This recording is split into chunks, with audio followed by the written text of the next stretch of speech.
You're listening to Gwatney Unplugged on Newsradio 102.9 KARN with Scott Romine. Brought to you by Gwatney Automotive Group.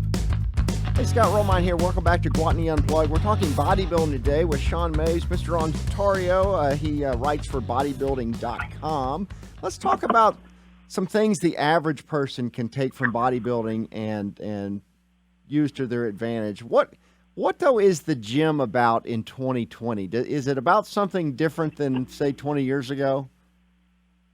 Yeah, well, there's between 40 to 50 million gym members in the United States alone, so there's more people going to the gyms.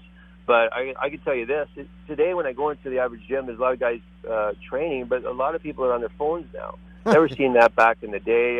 It seems, some of the guys, it seems more about posting on Instagram and Twitter and Facebook more than the love of the working out. I'm not going to say that right across the board. I know I take my phone into the gym too, sometimes just to check my messages between sets, or when I was getting ready for this show, I was going over my notes.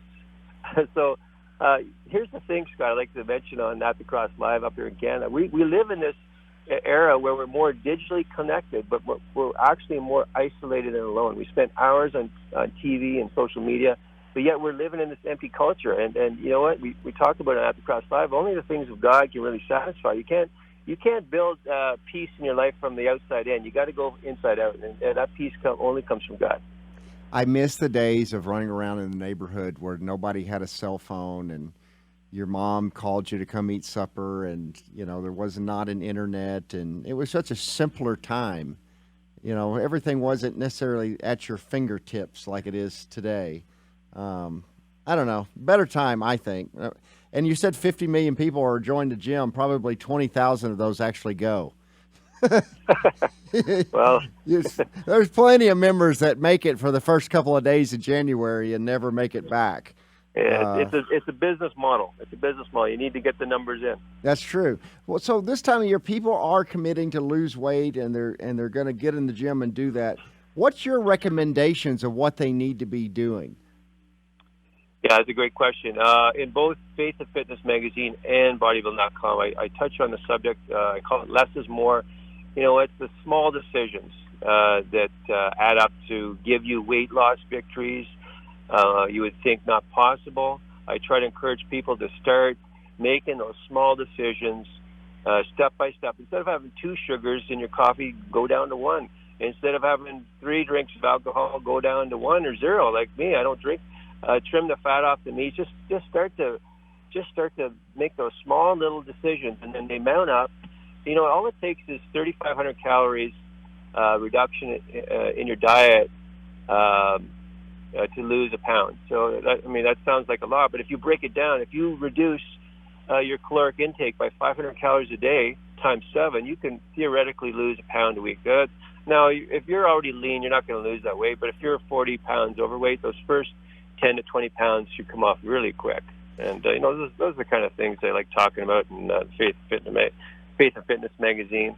And Shawn, would you recommend somebody just starting? Should they go in there and use the machines or use free weights? Yeah, I think a combination is great. If you're just starting off, you may want to just stick to the machines because using free weights, you need to know what you're doing. Like if you're using heavy weights on a bench press or dumbbells, you need to have really good core muscles. So those, I recommend a combination of both. In bodybuilding.com, I talk about less is more training for all ages. You can make some half decent gains if you're a busy guy 3 times a week. There's a lot of guys think, you got to go to the gym every day of the week. That's not true. You can make great gains 3 times a week. I get into it on bodybuilding.com.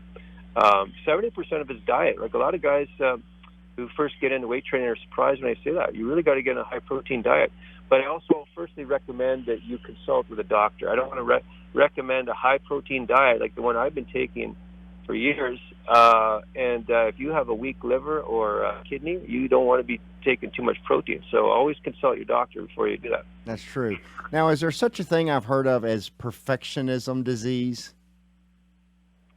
Yeah, that's a term that I came up with or someone else did. I use it on social media. Here's the thing. When you get into health and fitness, if you make that your main object, you'll always imagine there's something wrong with you. People are surprised when I say that. I know it because I lived it. You can get spun into this endless cycle of perfectionism, and faster than Drake up here in Canada can run a beat. Fitness can become an idol. I know that because it was an idol in my life. An idol is anything that you put in your life, so much time and devotion. Anything that's above God is an idol, really, in my view. Here's the thing: God made the human machine to be happiest when we serve God, country, and others first. Jesus once said, "Greatest among you is your servant," and the people who are the most fulfilled, who did the most in this life, were the Martin Luther King Juniors and our pastors and our police and military. Those are the kind of people we should honor.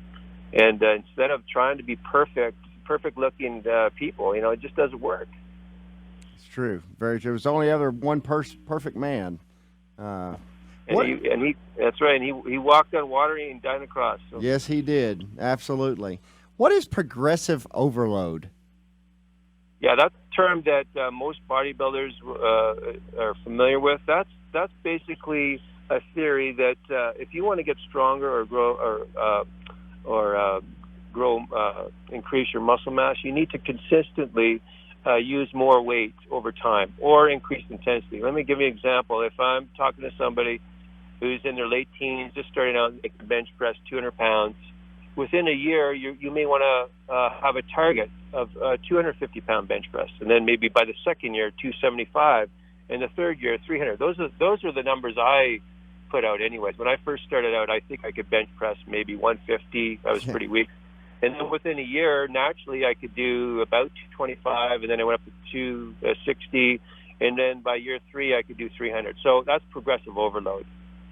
So you want to slowly increase over time. Don't expect your weights to go up week by week. Sometimes it's like a stock market. 2 steps up, 1 step down. You may have a bad week and your bench goes down, and each way you can hurt yourself too. So you want to choose the correct weights for each different muscle group, the correct reps. You want to have moderate rep counts. 5 to 8 reps. You don't want to go any lower than that. You'll hurt yourself. And those kind of things to talk about in bodybuilding.com and Faith Fitness Magazine. Shawn, it's always people talking about the latest fad diet, and I don't know much about any of them, but people mention keto, and I've had friends doing SoCal or something, and Atkins, and I mean, now the latest thing seems to be this staggered fasting of not eating for hours and hours and hours. Does any of this stuff work, or is it bad for you to be doing these things, or which one is the best way to go?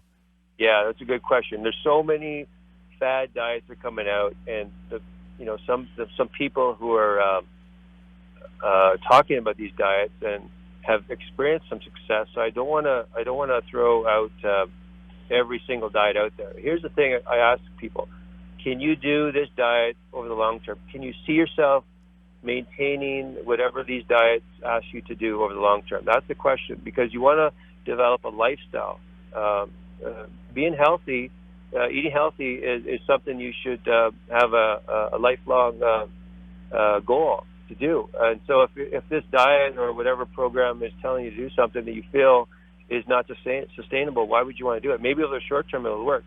The thing is, you can't out-exercise the bad diet also. And going off and on these complicated diets or trying to starve yourself, those are very ineffective ways of losing weight over the long term. I saw a YouTube or Facebook or something where a kid tried to eat what The Rock eats for a month, and he couldn't do it. I mean, it was thousands and thousands and thousands of calories, and I guess only The Rock can do that. I don't know. Some of these, if you're in the gym, like some of these guys, 5-6 days a week, like I used to do, you're burning a lot of calories, and the bigger you get, the more you have to feed your body. Like when I was weighing in close to 230 pounds in the off season. Back in the day, I'm down to 190 now, about 40 pounds lighter, my body required a lot more calories to keep it up and doing all the weights. I could squat 500 pounds and bench press close to 400. So a bigger body requires more calories if you're a bodybuilder. So got someone like The Rock. Sure, they got to have it. Taking in 3,000 or 4,000, 5,000 calories a day or whatever he's taking. If you're a teenager, you may only need 2,500. That's true. 3,000. That's possible. Shawn Maves, thanks so much for being on Guatney Unplugged. Where all can we find you? Yeah, you can find me at faithfitness.net. You can look me up here in Canada on Yes TV. We have a television program at thecrosslive.com. Facebook, Instagram, I'm Mr. Ontario, mr.ontario89. I'm on Facebook. I have a YouTube channel, Shawn Maves, SHAWN MAVES. Thank you so much. Scott Romine, Guatney Unplugged. We'll see you next week.